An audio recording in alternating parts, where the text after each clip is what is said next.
I don't even know where to begin. There are stories that claw at your throat when you try to speak them. This is one of those. I've held it in for so long, buried it so deep that I started to wonder if it ever really happened. But it did. Every moment, every scream, every breath I wasn't allowed to take, and only now do I feel like I can finally say it without my voice breaking. My parents weren't strict. They weren't doing their best. They were cruel. Not the kind of cruel that you grow to understand as love in disguise. Number.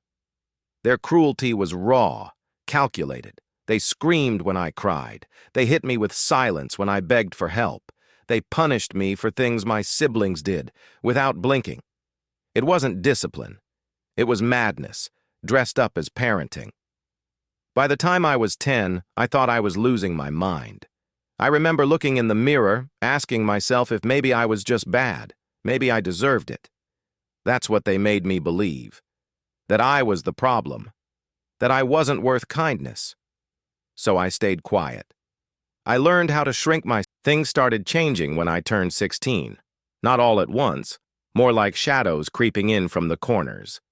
At first it was little things. My asthma inhaler disappeared from its usual spot. Then it was missing from my backpack, then from the bathroom. I thought I was being careless.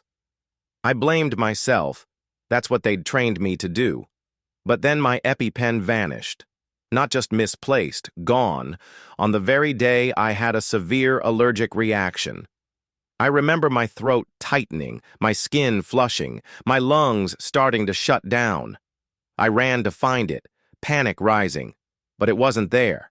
I barely made it to the ER. And even then, my mother stood beside my bed, crocodile tears in her eyes, telling the nurse I was just seeking attention. I couldn't breathe. I was literally choking, gasping for air, and she looked the doctor in the eye and said, "She does this sometimes. It's all in her head." No one questioned her. Why would they? She was calm, polished. She smiled when she spoke. I was the shaking teenager with wild eyes and a medical history that could be twisted into a pattern. That moment broke something in me. Not because it was the worst thing they did. The night it all came crashing down started like any other. My parents were oddly pleasant. Too pleasant. My mother made me a cup of relaxing herbal tea, said it might help me sleep better. I hesitated. Something felt off. The smell was bitter, wrong. But I was exhausted. Mentally, physically, emotionally. I just wanted one night of peace. So I drank it. 15 minutes later, my body turned against me. My vision blurred. My heart was pounding in my ears like a war drum. I couldn't catch my breath. Sweat poured down my face. My stomach turned. I stumbled out of bed, dizzy, disoriented, and fell to my knees, vomiting on the floor. I knew something was very wrong. I grabbed the phone to call 911, but the line was dead. Not unplugged, cut. I checked the cord. It was cleanly sliced like someone had used scissors. My hands started shaking. I could barely walk, but I forced myself to crawl to the back door. Every inch forward felt like dragging my body through mud.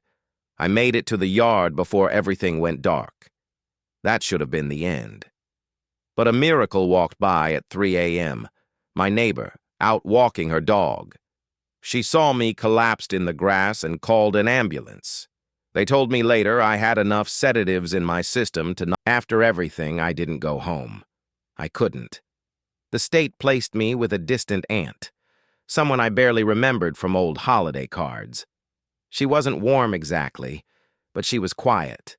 She gave me my own room. She didn't ask questions I wasn't ready to answer, and for the first time in years, I could close my eyes without flinching at every sound. The silence was overwhelming at first. When you grow up in chaos, peace doesn't feel peaceful. It feels unfamiliar, suspicious.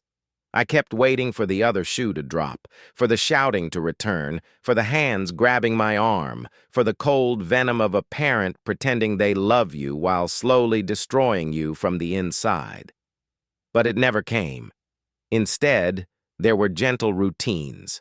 Breakfast that didn't come with glares, quiet car rides, a locked bathroom door that no one ever tried to force open. It was surreal. Therapy was a different kind of war. Sitting across from a stranger and unraveling a lifetime of gaslighting, pain, and fear, it shredded me. There were sessions I left feeling worse than when I walked in. There were weeks I couldn't speak at all, just sat there, shaking, trying to hold back the urge to bolt. But slowly, something inside me started to shift. One day I looked in the mirror and didn't see a victim.